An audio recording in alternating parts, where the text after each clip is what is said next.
Good evening বন্ধুরা, আশা করি সবাই খুব সুস্থ আছো, ভালো আছো। আর আমরা অনেক ভালো আছি।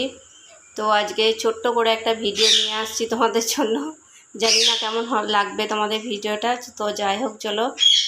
তো দেখছো আমার মিঠু মিষ্টিরা কেমন, উফ বাপরে, একটু চুপ কর না বাবা। তো কেমন চিৎকার করছে দেখছো, আমাকে না দেখতে পেলে একদম হায়রান করে দেবে চিৎকার করে। তো হ্যাঁ, যে কথা বলছিলাম আর কি, তো আজকে আমার এখানে প্রচণ্ড জোরে বৃষ্টি হচ্ছে। বিকাল থেকেই ভাবছি যে কি খাওয়া দাওয়া করা যায়, রাত্রেবেলায় বৃষ্টি হচ্ছে। তো মেয়ে বললো, মা চলো একটু চিলি চিকেন আর রুটি বানাই। আমি বললাম ঠিক আছে বানাও। তো তার জন্য এরকম মাংসটা আমি আগে থেকেই ম্যারিনেশন করে রেখে দিয়েছি এখানে। আর তার সাথে করব রুটি। তো রুটি করার জন্য দেখো রুটি আমার মানে মাখা, তারপরে বেলা সব রেডি হয়ে গেছে। আর এখানে আমি তাওয়াও বসিয়ে